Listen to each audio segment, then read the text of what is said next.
Hi friends, Dr. Rob here. Looking forward to talking about a subject this week, which is actually a little bit difficult, and that is how do you deal with what I would call challenging or difficult people. Primarily, these are the type of people who would say things like, okay, fine, whatever, let's just do it your way. And you would go like, dude, where's that coming from? I mean, come on, what's really, no, I said let's do it your way, what do you want? What you would call that, if you were a psychoanalyst or a psychiatrist, is passive-aggressive behavior. What they mean by that is they're hiding some feelings, making those feelings covert and trying to express them in a way to hide some of the anger or the bitterness that's going on down there. And then they try to make you feel guilty for it. It's unbelievable. These are people who would act angry, and then you'd say, is there something going on? No, I'm not angry. Why are you accusing me of that? Or they might all of a sudden accuse you if you're saying, come on, we can work through this. Like, why are you so angry? Come on, you're driving me crazy. As a matter of fact, there's 5 things that you can tell just about every time when you hear these types of expressions that somebody is, in fact, exhibiting some type of passive-aggressive behavior. The one that we already talked about, hey, I'm not mad or I'm not angry, or they'll say something like this, well, that's a good idea for you. Okay, what do you mean by that? It's not a good idea for if somebody else had brought it up. How about this one? Don't worry about me, I'm fine. Well, then why are you acting like a jerk? I mean, you're sitting there, they're acting all weird, and you're just like, is there something going on? No, don't worry about me, I'm fine. And then you say, okay, it just seems like you're a little off. I told you I was fine. Why do you keep bothering me?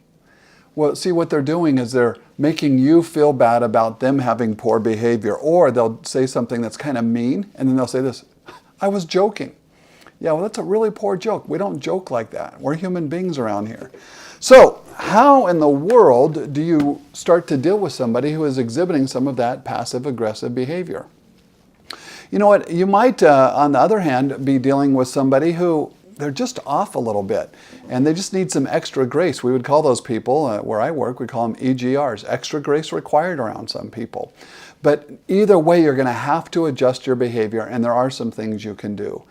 First of all, this, if you're going to have a meeting, and in the meeting this type of behavior tends to exhibit itself, then you have to have what I would call the meeting about your meeting, or the meeting before the meeting. It's really a meeting about your meetings where I'd bring the team in and say, hey, you know what?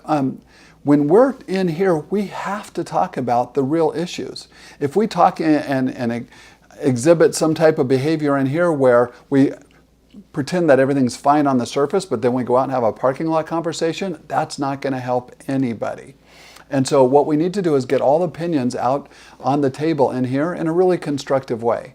Hey, the champion of this is a guy named Patrick Lencioni, and he wrote the book, The 5 Dysfunctions of a Team, and then the follow-up book with all of his leadership fables, which is the best organizational health book of all time, called The Advantage. As a matter of fact, that's the freebie download this week. If you haven't seen the executive summary of that one, you got to see it. It's really good.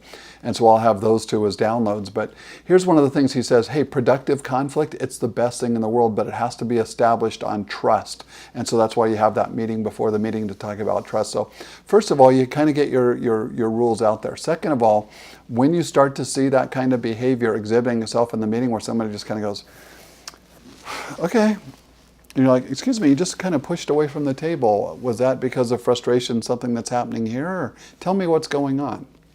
Or I saw a couple of you rolling your eyes, and so there's obviously something that would be better to come out before we make this decision rather than after we make this decision. You got to call people out on it, but you do it in a pleasant way. You don't do it in a way that's going to fight. Now, they might exhibit some poor behavior. I had one lady in a meeting team that I ran out in the San Francisco Bay Area a long time ago, and when she disagreed with something, she'd start talking really loud, and she wouldn't stop talking no matter what. And if you tried to get a word in edgewise, and she just thought, if I'm louder than anyone else, nobody will confront me. Well, unfortunately for her, that wasn't the truth. We had to deal with that type of behavior. So the first thing, have a meeting before the meeting. Second thing that you're going to want to do is you're going to want to, in fact, call that behavior out when you see it. And then the last thing you're going to want to do every single time on that is say, is there anything else that should be expressed in this meeting before we close, before we make this decision? Because what I don't want is 2 or 3 people coming to my office later in the week and me having to say, don't you think that would have been good information information to have before we made the decision rather than after we made the decision.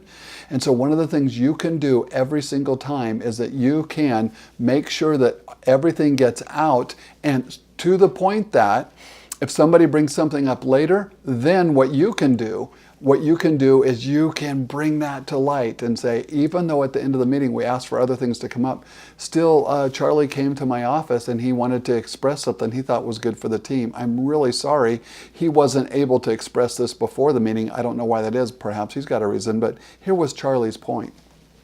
So to do something that shows that, in fact, this is not the best behavior in the world. That's 3 ways to deal with passive-aggressive people. I think it will be helpful to you. You can't let it go on. It kills everybody. Hey, this is Dr. Rob, and this is LeaderTribe.